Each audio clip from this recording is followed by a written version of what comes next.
40 kilometers east of Windhuk, the capital of Namibia, we find a place where humans care for wild animal orphans, Nankuse.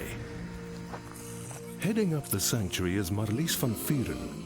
Animals are her life, and she has a rare connection with them, from the biggest to the smallest, the most endangered to the most abundant. Her husband Rudy is a medical doctor and shares his wife's love of wild animals, which can come in handy if a vet isn't available. But all he really wants to do is fly his Cessna 182. Zacheo is going to follow in his parents' footsteps and has the fantastic opportunity to spend his formative years growing up in the great outdoors, where he has lots of animal as well as bushman friends. The ancient art of tracking still survives with a handful of bushman trackers. Kivit is Nankuse's expert in reading the signs in the veld. And then, of course, there are the really wild inhabitants of this amazing sanctuary.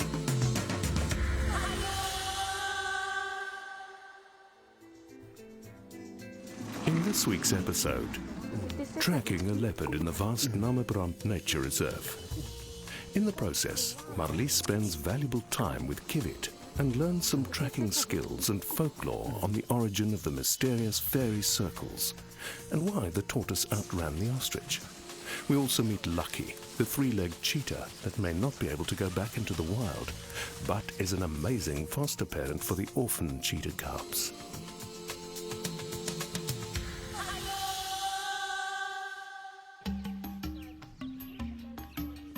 Sunrise over Nankuse, and the morning starts early for Mарлys with a phone call.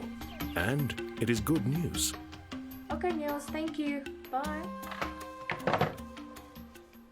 Around about a year ago, we released a collared leopard in the south of Namibia, a female. And we lost her signal around about 6 months ago. And the problem is now we lost all that data and we don't know exactly what this leopard is doing and where she is. So I got this phone call. There was footprints spotted where we got the last signal, and I'm going to take a bushman tracker with me to go and make sure if it's her that we're looking for. Before she can go and tell Kivit the good news, she has to pop in at the cheetah enclosure next to her house to check up on Lucky and her foster cubs.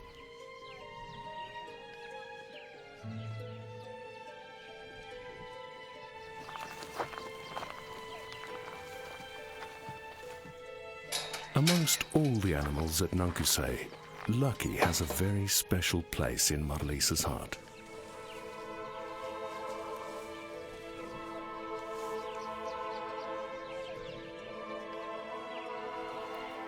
This is Lucky on the right, and when I got her she was only 6 months old. She was caught in a gin trap, so we had to amputate her leg. She's now 2 years old. She's a very good surrogate mum for these two cubs. And that helps us to be able to put these cubs back into the wild.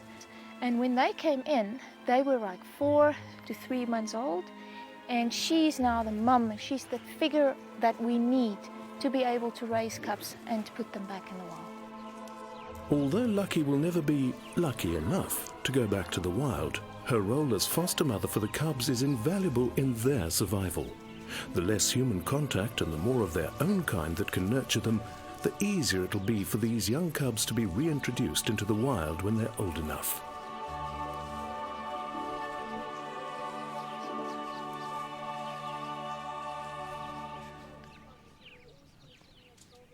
Kivit is one of Marlies's trusted friends.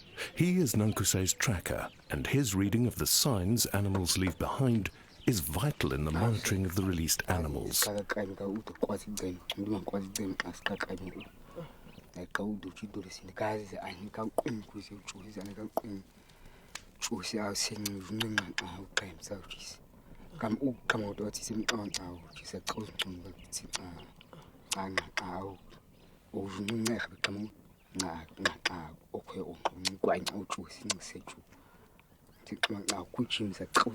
Bushman is one of the oldest languages on Earth, recognized by the unique clicking sounds.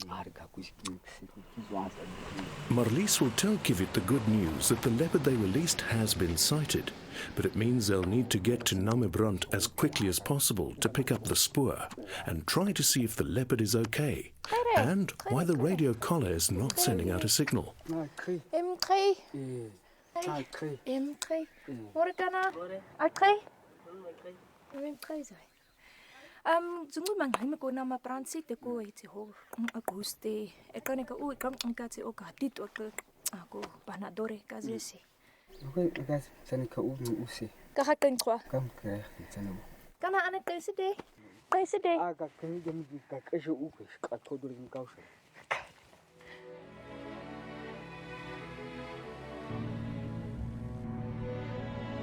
It is more than 7 hours by car, and Rudy suggests that it'll be quicker to fly them down. En route, they can also try and pick up the signal from the radio collar. Their destination, Namibrunt, is bordered by the imposing Namib Mountains in the east and the Namib-Naukluft National Park in the west.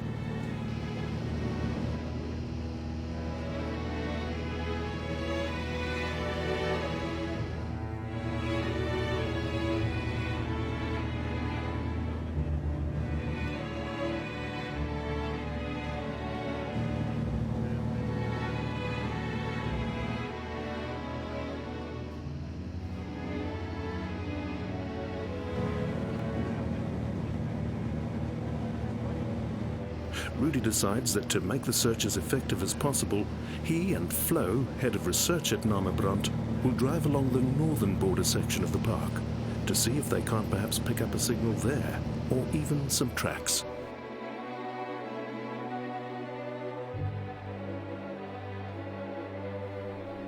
This inhospitable terrain is characterized by sand and gravel plains and stretches of savanna, alternating with mountain ranges and dune belts. This area is very important in the seasonal migratory routes of some animals.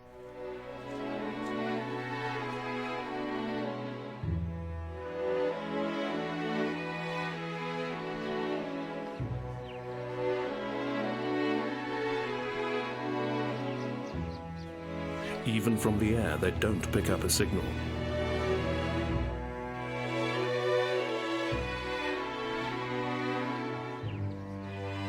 In less than 3 hours from when they received the call, they touch down at the airstrip on Volverdans. The owner, Albi Bruckner, meets them, and he has Jabu, the tracker that last saw the spoor, ready to take Marlis and Kivit to the area as quickly as possible.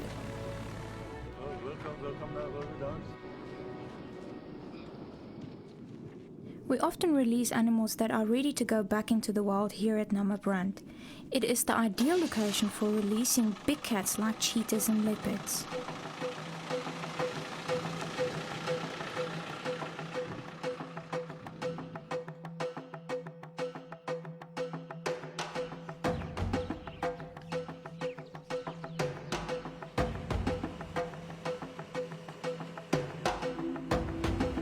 It's a huge area, more than 200,000 hectares, with low-impact ecotourism. But even more importantly, the lack of farming in this area reduces the risk of confrontation between humans and the big cats.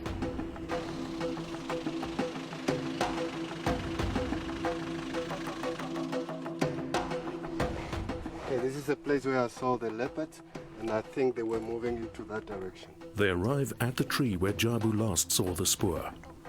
Unfortunately for them, the notorious east wind has been blowing non-stop since the tracks were spotted, making Kivit's task incredibly difficult.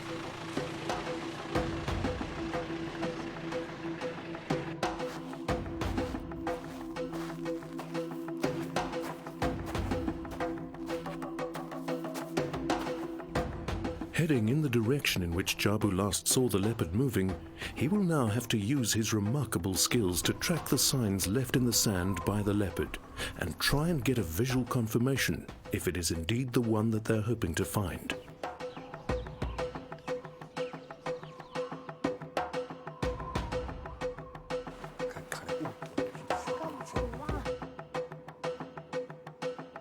This is a harsh environment, but Kivit's forefathers have been living here for thousands of years, and they can interpret the signs of the veld and the animals.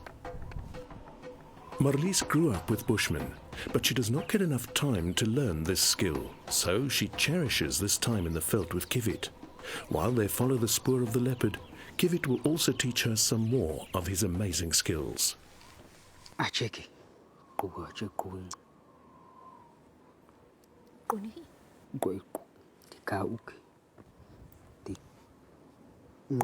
They can see the Gemsbok in the distance and soon find their tracks where they had crossed over a red sand dune earlier. The wind makes it difficult to interpret, but Kivit takes that into account. It's incredible the knowledge that Kivit has. He's able to tell us the age and the time of these footprints. If you look at the oryx one here, the big one, the edges are still very sharp and it's not really filled up. It's still very deep. So this is a real brand new footprint. And then you look at the one of the dove, that's slightly older. The edges are not that sharp anymore. There's a wind blowing now, so it's covering up a little bit. So that means it's here from around about 6 o'clock this morning. Then if you look at the one from the pheasant, that's a real old footprint, almost covered up by sand, and it's not got sharp edges anymore. So that means it's a footprint from yesterday. Kivit is estimating it around about 12 o'clock yesterday. And for him to be able to give us the time, that's just experience. This is an amazing art and skill, literally surviving thousands of years. And also having survived here is the iconic Gemsbok. They normally occur in small herds of up to a dozen, living off grass, wild melons, bulbs, and fruits of the local nyara plant. They can survive without ever drinking water. But perhaps even more remarkable is their adaptation to extremely hot conditions.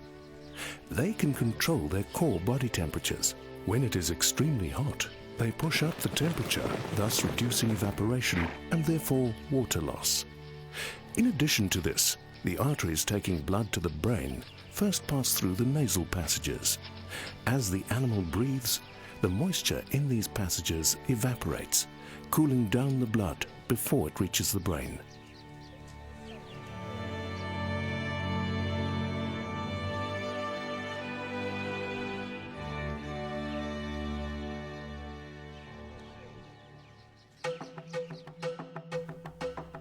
In the meantime, Rudy and Flo have made their way to the mountainous northern section of the park. Flo, hoping against all hope, scurries up to a hill to see if he can't perhaps pick up a signal, while Rudy speaks to Windhoek to get the coordinates, downloaded once a week via satellite from the leopard's collar.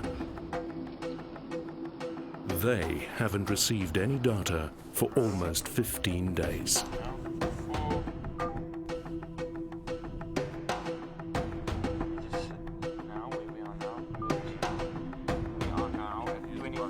Disappointed but not giving up, they put the last known coordinates into the GPS and head out, Flo scanning the countryside.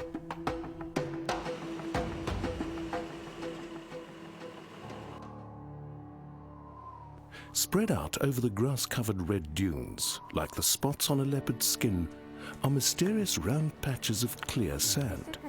Nobody seems to know their exact origin, so stories and urban legends are plentiful, to the extent that they've become popularly known as fairy circles.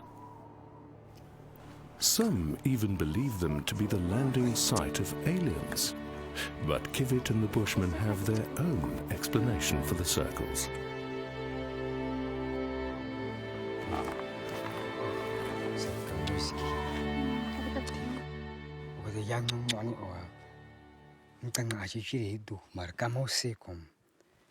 Casa kaya o ikisho kuski mar for hi oka o yukishi kumi shi ukis ka krit agua ka gau ka hins to ka kuru chi aziko maram tau ngai de yim tri ti yim ugia kuski ti ausi jai ikunya ti omnon kai se ka mu wa ku o ka I tsusko ngai ka ka ka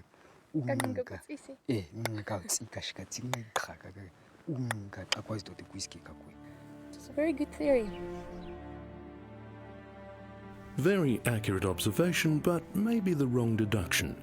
Termites most likely, but maybe not one giant termite, rather a colony of termites made up of workers, soldiers, different castes functioning together, just like a giant organism.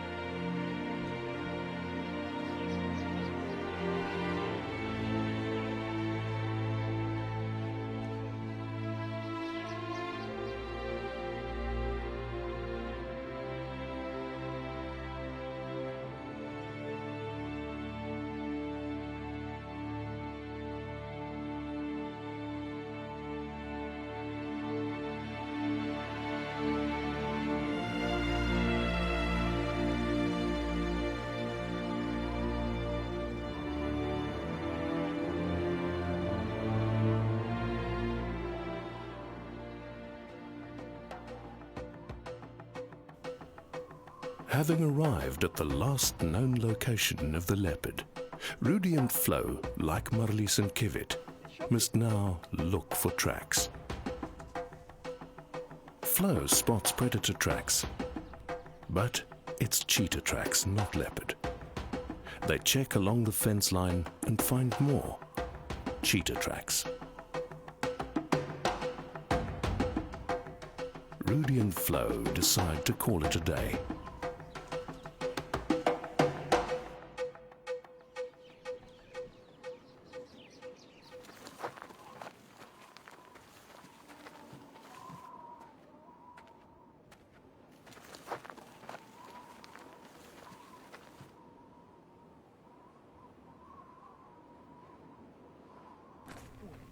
Being in the veld under the canopy of the wide open sky, and Kivit is in his element.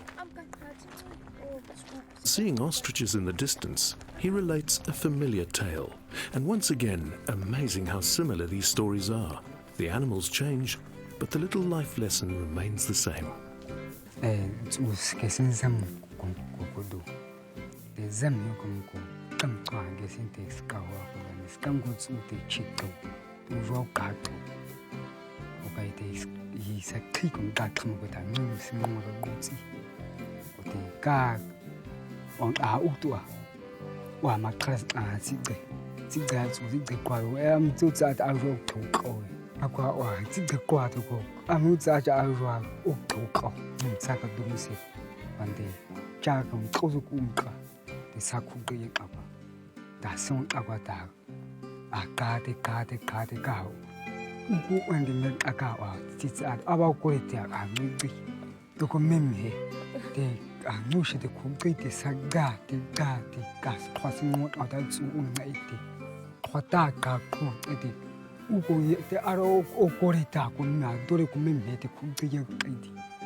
A few minutes later, and Kivit spots something in the distance. And once again, nature offers them one of her mysteries.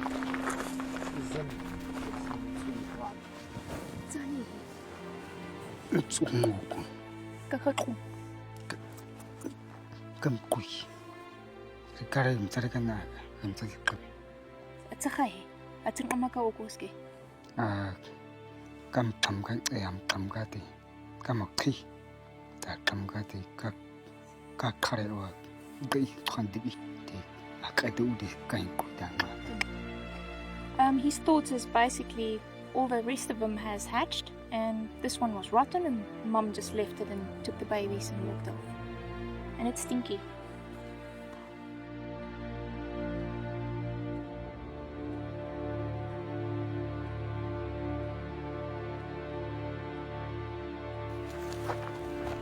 Only through years of observation and living close to the land can you deduct and interpret. The shadows are getting longer and longer, and they have to move on. Kivit decides it's time to make a call. They have covered a large area, but no luck. He digs into his knowledge of leopards and their behavior. We've got a problem here. Kivit is saying that the leopards are not down here in the valley.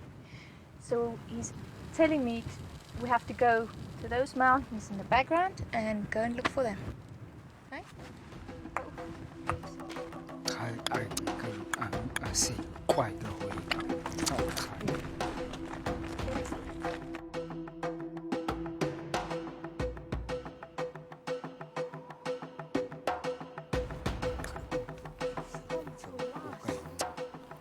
It's been a very long day, but spent well with Kivit and the hope of finding the leopard. I always fear the worst and worry and wonder if this animal is still alive.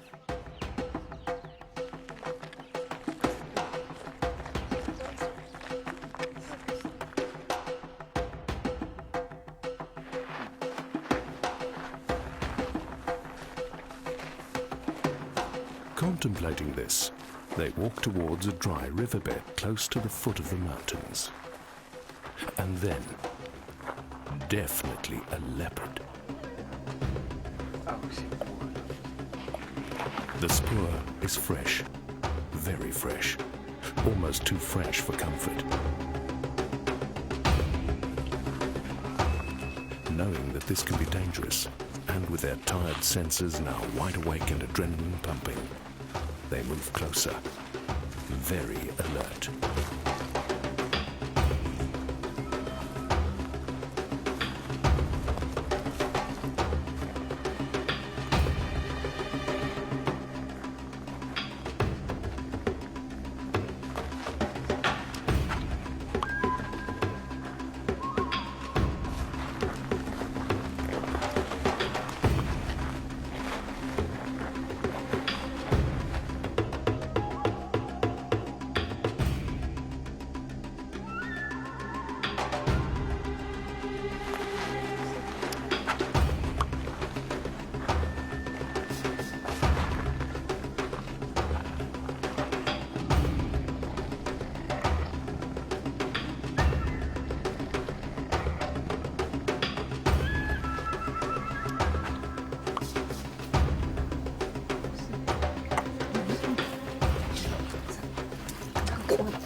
Kivit is saying that this is really dangerous. This is not our leopard. This is a different female that came into our leopard's territory. She doesn't have a collar on, so we have to look for hours after this. But this is really dangerous, so I have to get out of here. This is not what they've been hoping for. Leopards have large home ranges, and their collared leopard could still be around. But she could have strayed onto a neighboring farm. Or maybe the collar is just faulty and the leopard is alive and well. Mарлis and Kivit will have to come back to make sure.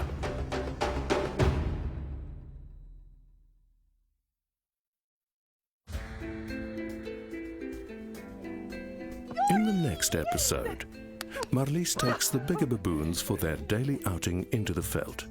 They play and explore, all part of growing up.